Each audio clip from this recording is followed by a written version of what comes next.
Halo, apa kabar? Luar biasa, karena kita punya Allah yang luar biasa. Amin. Alright, welcome back in this Andre Cyber channel, my quality time with Jesus. Alright, pagi hari ini saya akan sharing ya, teaching in the Word of God without time limit ya, mengajarkan firman Tuhan tanpa batas waktu. Wow, ya, teaching the word of God without time limit ya. Nah, teknologi yang bermunculan saat ini bisa menggantikan peran kita dalam mendidik anak-anak kita ya. Apa yang orang tua bagikan kepada anak tidak sebanding dengan apa yang mereka dapatkan dari media ya. Dengar-dengar baik-baik. Dinilai, disinilah kita semua alami ya.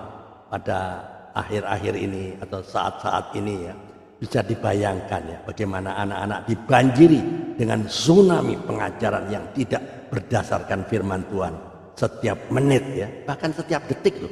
Generasi anak sedang dalam pertaruhan loh. Ya, ini dengar baik-baik ya. Mari kita cari sama-sama solusinya. Tapi jauh sebelum masa itu ada, Tuhan sudah merancangkan sebuah cara yang paling gitu, ya enggak? Nah, perhatikan ya, kita semua sama-sama perhatikan pelan-pelan ya. Saya akan jelaskan. Tuhan sendiri sudah menyampaikan beragam panduan tentang bagaimana cara orang tua mengajar anak sesuai dengan nilai-nilai kerajaan surga ya. Wow, keren ya. Cara yang diajarkan ini sangat menarik seperti disampaikan dalam Ulangan 6 ayat 6 sampai 7 ya, apa yang kuperintahkan kepadamu pada hari ini haruslah engkau perhatikan, haruslah engkau mengajarkannya berulang-ulang kepada anak-anakmu dan membicarakannya apabila engkau sedang dalam perjalanan, apabila engkau berbaring dan apabila engkau bangun. Nah, disinilah kita perlu memperhatikan ya. Ayat 7 bicara apa? Memakai kata apa? Harus. Nah, perhatikan ya.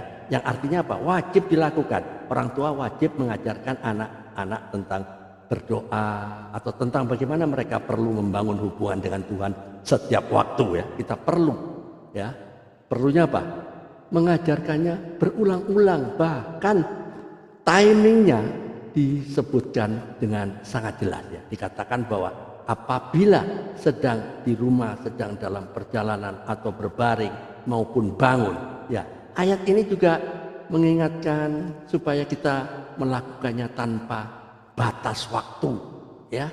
Tuhan begitu fokus terhadap anak ya, generasi penerus kita ya, apalagi dengan beragam tantangan yang hadir di masa-masa ini. Ada banyak orang tua yang mungkin sudah menyerah. Karena apa? Karena saat anak diajar, anak menolak dan justru memilih bermain gadget. Ini adalah tanda-tanda bahwa dunia sedang memuridkan anak-anak kita. Pengaruh media sedang merebut generasi ini dengan mencuri ya, perhatian dan waktu-waktu mereka. Ya. Nah, di amanat Amsal ya, di Amsal 22 ayat 6 disampaikan, didiklah anakmu menurut jalan yang patut baginya, maka pada masa tuanya pun ia tidak akan menyimpang daripadanya. Ya, Tuhan mau kita tidak jemu-jemu mengajarkan anak-anak kita, sekalipun itu sulit ya. Tapi sulit bukan berarti tidak bisa. Tapi mari merebut ya kembali perhatian anak-anak kita selagi masih ada kesempatan ya. Disinilah pentingnya kita perhatikan ya, akhir-akhir ini kita dibanjiri tsunami ya teknologi ya, teaching the word of God without time limit ya, mengajarkan firman Tuhan tanpa batas waktu. Tetap semangat melayani Tuhan. Tiada hari tanpa memberitakan kebenaran firman Tuhan. Tiada hari tanpa bersaksi tentang Kristus. Tiada hari tanpa memenangkan jiwa. Keep on fire, keep on moving. Tetap semangat, Tuhan Yesus memberkati. Amin.